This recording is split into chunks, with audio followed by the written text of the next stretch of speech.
வார்த்தைகளை அவர்கள் கேட்டார்கள். அப்ப ரட்சிப்பு அடையணும்னா நீங்க ரட்சிப்புக்கு ஏதுவான வார்த்தைகளை கேட்கணும். இதுதான் காட்ஸ் சிஸ்டம். இப்போ சுகம் பெறணும்னா கர்த்தருடைய சிஸ்டம் என்ன? What is God's system, God's method? இப்போ சுகம் பெறணும்னா சுகத்திற்கான வார்த்தையை கேட்கணும். எஸ். ஆசீர்வதிக்கப்படணும்னா ஆசீர்வதிக்கப்படுவதற்கான வார்த்தையை கேட்கணும். வெற்றி பெறணும்னா வெற்றி பெறுவதற்கான வார்த்தைகளை கேட்கணும். ஆரோக்கியமா இருக்கணும்னா ஆரோக்கியத்துடைய வார்த்தையை கேட்கணும். எங்க இருக்கணும்? இளமையா இருக்கணும்னா இளமையின் வார்த்தைகளை கேட்கணும். சாகாம இருக்கணும்னா அந்த சாகாமின் வார்த்தைகளை கேட்கணும். பெருகணும்னா பெருக்கத்தின் வார்த்தைகளை கேட்கணும். இப்படிதான் உங்களுடைய சுகம், உங்களுடைய வெற்றி, என்னுடைய செழிப்பு, என்னுடைய ஆசீர்வாதங்கள் எல்லாமே இந்த வார்த்தைக்குள்ள வச்சு, ஏன்னா அந்த வார்த்தை நீங்க கேட்க கேட்க கேட்க உங்களுக்கு சுகமும் ஆரோக்கியம் வெற்றியும் ஜெயமும் ஆசீர்வாதமும் செழிப்பும் ஐஸ்வர்யங்கள் பொருளாதார ஆவிக்குரிய சகல ஆசீர்வாதத்தினால் உங்களுக்கு உண்டாகும். இதுதான் காட்ஸ் மெத்தட். வேற ரூட்டே கிடையாது. கிறிஸ்துவ எல்லா ரூட்டும் ட்ரை பண்றாங்க. எல்லா ரூட்டும் எல்லா சாப்பிட்டு எல்லா போதகரும் சொல்லிக் கொடுக்கிறாங்க. ஆனா இந்த ரூட் அவங்களால சொல்ல கொடுக்க முடியவில்லை. அதனால்தான் இப்ப ரோமர் 10ஆம் அதிகாரத்துக்கு வந்தீங்கன்னா 10ஆம் அதிகாரத்துக்கு வாங்க. ரோமர் 10ல அங்க இன்னும் ரொம்ப நல்லா கிளியரா சொல்லப்பட்டிருக்கு. எப்படி நாம் இந்த விசுவாசத்தை வார்த்தையில் இருக்கிறது நாம் எல்லாம் எப்படி பெற்றுக் கொள்ளலாம்? ரோமர் சாப்டர் 10 verse 8 இந்த வார்த்தை உங்களுக்கு சமீபமாய் உங்க வாயிலும் உன் இருதயத்திலும் இருக்கிறது என்று சொல்லுகிறது. இந்த வார்த்தை நாங்கள் பிரசங்கிக்கிற விசுவாசத்தின் வார்த்தை. அப்போ இந்த பிரசங்கமே என்ன வார்த்தைன்னா நாங்கள் பிரசங்கிக்கிற இந்த வார்த்தைக்கு பேரு பவுல் டைட்டில் கொடுக்கிறாரு, விசுவாசத்தின் வார்த்தை. இந்த பிரசங்கம் நான் பண்றேன் பாத்தீங்களா? ஒவ்வொரு முறை இங்க பிரசங்கம் பண்ற இந்த பிரசங்கத்துக்கு பேரு விசுவாசத்தின் வார்த்தை. வேற எந்த ஸ்டோரி நான் சொல்லல. இங்க ஒரு மணி நேரம் பிரசங்கம் பண்ணது வேற எந்த ஸ்டோரி, யார் ஸ்டோரி அதெல்லாம் சொல்லல. நாங்கள் பிரசங்கிக்கிற விசுவாசத்தின் வார்த்தை. இந்த விசுவாசத்தின் வார்த்தை உங்களுக்குள்ள போச்சுன்னா இந்த வார்த்தை வரும்போது இந்த வார்த்தைக்குள்ள இருந்து உங்களுக்கு என்ன உண்டாகும்? விசுவாசம் வரும். விசுவாசம் வந்ததுன்னா நீங்க தான் பெரிய ஜாம்பவான், பெரிய அழுக்கு, பெரிய இந்த உலகத்தை ஒண்ணுதான் பண்ண முடியும். ஏன்னா விசுவாசம் அதை அவர்களுக்கு செய்யும். இந்த சீசர்கள் எல்லாம் இயேசுவை பிடிக்கும் போது பயந்து ஒளிந்து போனாங்க. ஆனா ஒரு நாள் போல்ட் ஆயிட்டாங்க. எல்லாருமே சொன்னாங்க, கர்த்தருடைய வார்த்தைக்கு நாங்க கீழ்ப்படியணுமா இல்ல மனுஷனுடைய வார்த்தைக்கு கீழ்ப்படியணுமா? அவங்க ஒரு ஸ்டேஜ் வந்தது. இந்த சுவிசேஷத்தை, இந்த விசுவாச வார்த்தையை நீங்க பிரசங்கம் பண்ணா உங்களை நாங்க சாகடிப்போம். நீங்க சாகாம இருக்கணும்னா இந்த சுவிசேஷத்தை நீங்க பத்தி பேசக்கூடாது. இப்ப அவங்களுக்கு சுவிசேஷத்தை அறிவிக்க கூடாது. அறிவிக்காமல் இருந்தா அவங்க ஜீவனோடு இருந்திருப்பாங்க. இந்த விசுவாச வார்த்தையை பேசினால் அவங்க ஜீவன் கொடுக்கணும். ஆனா அவங்க எல்லாருமே எல்லாருமே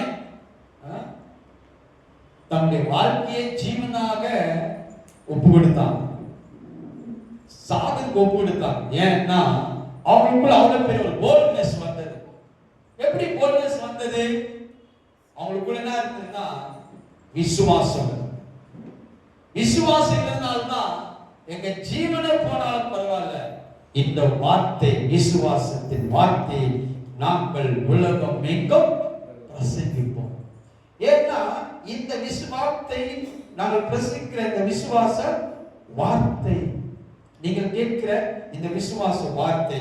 பாருங்க, விசுவாசத்தை கேட்கும் அடுத்த வசனம் சொல்கிறது 9 என்னவென்றால், கர்த்தராகிய இயேசுவை நீ உன் வாழ்நாள் அறிக்கையிட்டு தேவனை அவரை மரித்தோரிலிருந்து எழுப்பினார் என்றும் இருதயத்தில் விசுவாசித்தால் ரட்சிக்கப்படுவாய். ரட்சிக்கப்படுவதற்கு தேவை என்ன? விசுவாசம். அப்ப விசுவாசம் ரட்சிக்கப்படுவதற்கான வார்த்தைகளை நீங்க கேட்கணும். ரட்சிக்கப்பட்டிருக்கீங்க, ஆனா இன்னும் நல்லா ரட்சிக்கப்படணும்னா இன்னும் அவருடைய வார்த்தை நீங்கள் கேட்க கேட்க கேட்க என்ன உண்டாகும்? என்ன உண்டாகும் சொல்லுங்க. அப்ப விசுவாசம் வரணும்னா, ரட்சிப்பு அடைவதற்கு உங்களுக்கு தேவை விசுவாச வார்த்தை நீங்க கேட்க வேண்டும். ஆமென். அப்போ 10ஆம் வசனம் சொல்லுகிறது, நீதி உண்டாக இருதயத்தில் விசுவாசிக்கப்படும், ரட்சிப்பு உண்டாக வாயினால். அப்போ விசுவாசம் வந்துச்சுன்னா, இப்போ உங்களுக்கு விசுவாசம் வந்து faith has come. விசுவாசம் வந்துட்டா இங்க இருக்கிற ஒரு பிரமாணம், ஒரு லா உங்களுக்கு ஒர்க் ஆகும். இருதயத்துல விசுவாசிக்கப்படும். விசுவாசம் வந்துச்சுன்னா நீங்க எங்க விசுவாசிப்பீங்க? இப்போ விசுவாசம் எங்க இருந்து வருது? தேவனுடைய வார்த்தை கேட்பதனால். கேட்க கேட்க விசுவாசம் எங்க ஸ்டாப் ஸ்டே ஆகும்.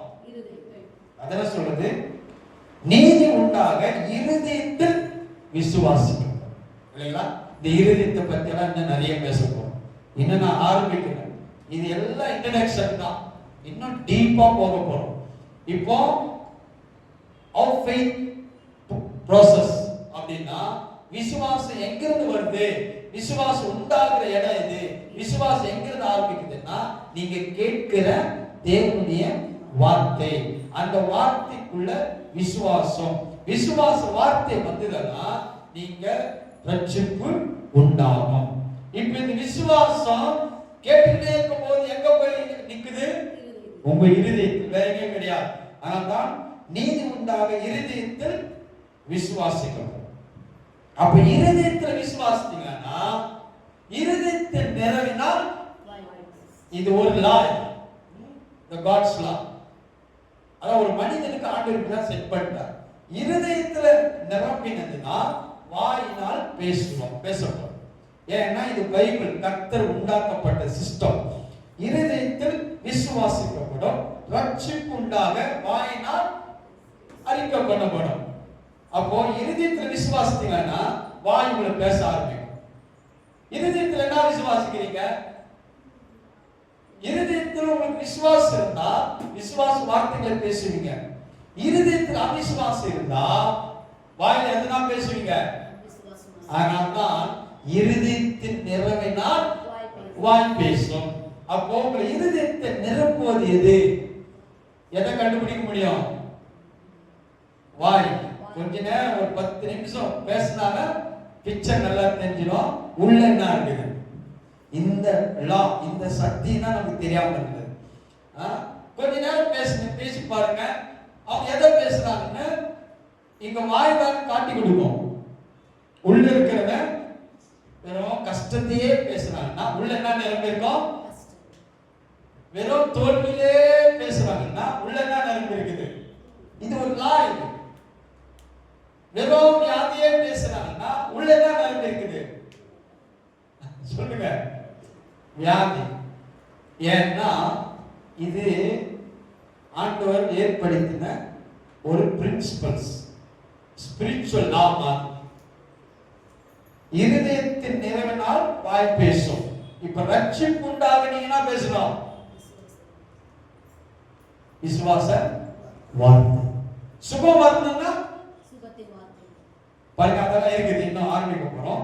இதுல இது கொஞ்சம் முடிச்சிடலாம். நீங்க பாருங்க, verse 13, 10th chapter 13. ஆதலால் கர்த்தருடைய நாமத்தை தொழுது கொள்கிற எவனும் ரட்சிக்கப்படுவான்.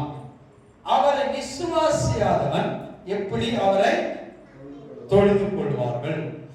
அவரை குறித்து கேள்விப்படாதவர்கள் எப்படி விசுவாசிப்பார்கள். பிரசங்கிக்கிறவன் இல்லாவிட்டால் எப்படி கேள்விப்படுவார்கள்? அனுப்பப்படாவிட்டால் எப்படி பிரசங்கம் பண்ணுவார்கள்? சமாதானத்தையும் நற்காரியங்கள் சுவிசேஷமா அறிவிக்கக்கூடிய பாதங்கள் எவ்வளவு அழகானவைகள் என்று எழுதியிருக்கிறதே.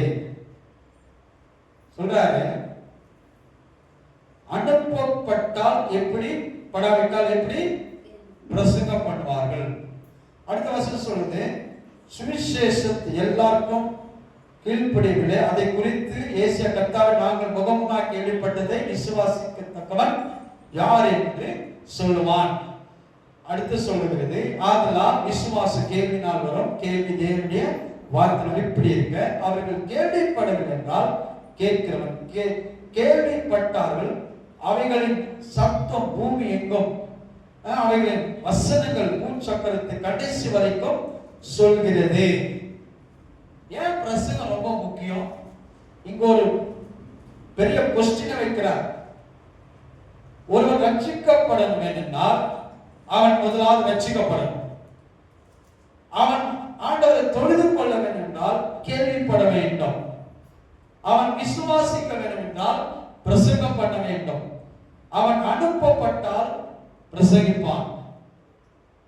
இதெல்லாம் சபைக்குள்ள நடந்தாதான் அவன் இந்த வார்த்தைகளை கேட்க முடியும். அனுப்பப்பட வேண்டும் இல்லைங்களா? பிரசங்கம் பண்ண வேண்டும். நான் லிஸ்ட் சொல்றேன் பாருங்க. விசுவாசி எப்போ அவன் தொழுது கொள்வான், விசுவாசிக்கிறவன் தான் தொழுது கொள்வான். அப்படின்னா ஃபர்ஸ்ட் கேள்விப்பட வேண்டும், பிரசங்கம் பண்ண வேண்டும், அனுப்பப்பட வேண்டும், சுவிசேஷங்களை அறிவிக்க வேண்டும். அப்ப இப்படி கேட்கும் போதுதான் அவனுக்குள்ளதான் வரும். அதனால்தான் சபையை ஆண்டவர் ஏற்படுத்தினார். இந்த சபையை ஏன் இப்படி இவ்வளோ காரியங்கள் செய்யணும்னா, நீங்க விசுவாசிப்பதற்கான வசனத்தை கேட்கும் போது அவன் அனுப்பப்பட வேண்டும், அவன் போய் பிரசங்கம் பண்ணணும், விசுவாச வார்த்தைகளை பேச வேண்டும். அவன் பிரசங்கிக்க இல்லாவிட்டால் எப்படி அவர்கள் கேள்விப்படுவார்கள்? அனுப்பப்படாவிட்டால் எப்படி பிரசங்கம் பண்ணுவார்கள்? அதனால்தான் போ என்ற வார்த்தை பயன்பாடு. இதெல்லாம் வெற்றி பெறுவதற்கான வழிகள் ஆண்டவர் வச்சிருக்கார். இயேசுவிடத்துல 12 வருஷமா இந்த மகள் தொட்டு சுகம் பெறாங்க இல்லைங்களா? மார்க் சாப்டர் 4ல 5 சாப்டர்ல வருது.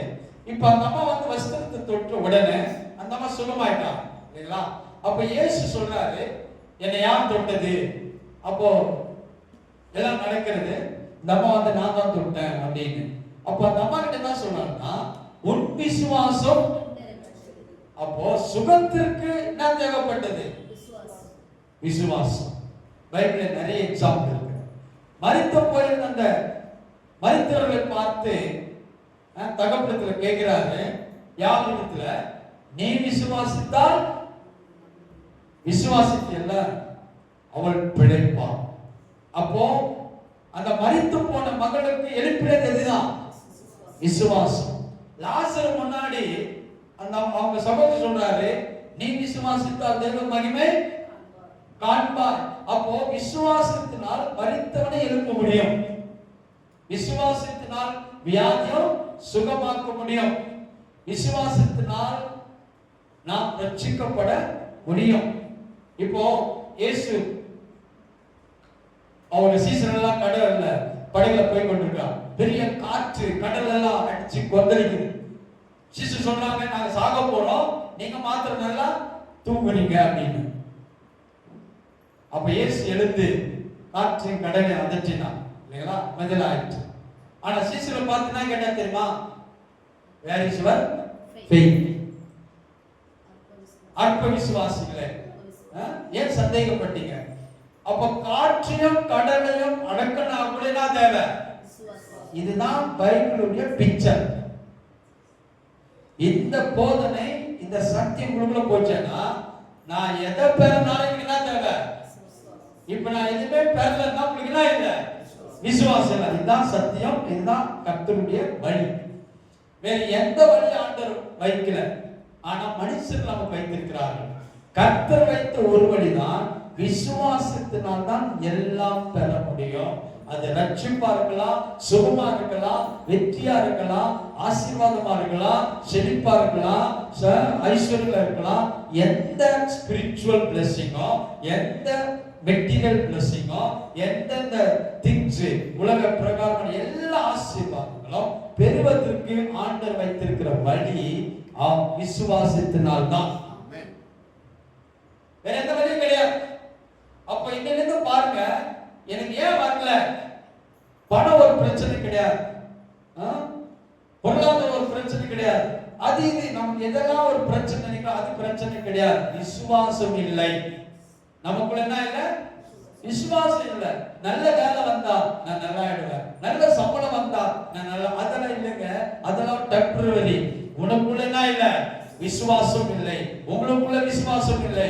விசுவாசம் இருந்தால் எல்லாம் பெற முடியும். அதுதான் God's way. அதுதான் spiritual way. அதுதான் God's system, God's way.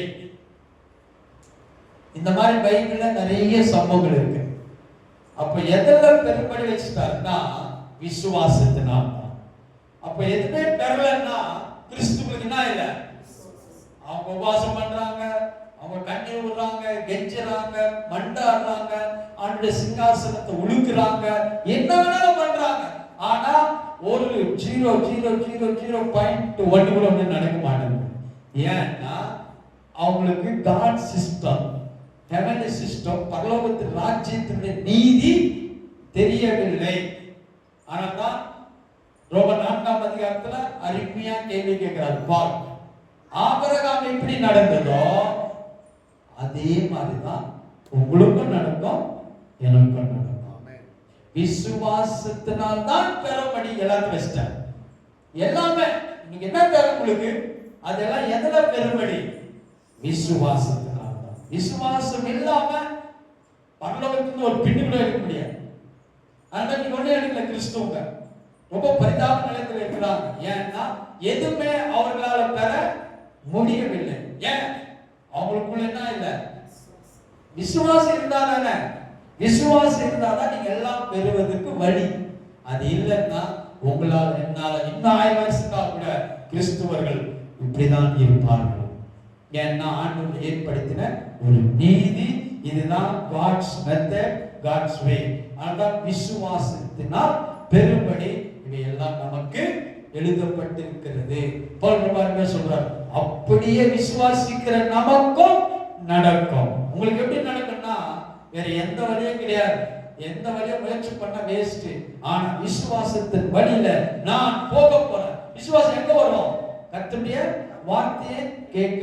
இந்த வார்த்தை தொடர்ந்து வந்து கேட்டீங்கன்னா விசுவாசம் வந்துச்சுன்னா நம்ம கடன் போயிடும். விசுவாசம் வந்தா வியாதி போயிடும். விசுவாசம் வந்தா வறுமை போயிடும். விசுவாசம் வந்தா கஷ்டம் போயிடும். விசுவாசம் வந்தா எல்லா பிரச்சனை மாறும். விசுவாசத்தா பணமும் எடுத்து வரும். பணமும் கொண்டு வந்து உங்க பாதப்படியில, ஏன் பாதப்படியில ஜனங்கள் ஒட்டுவார்கள். ஏன்னா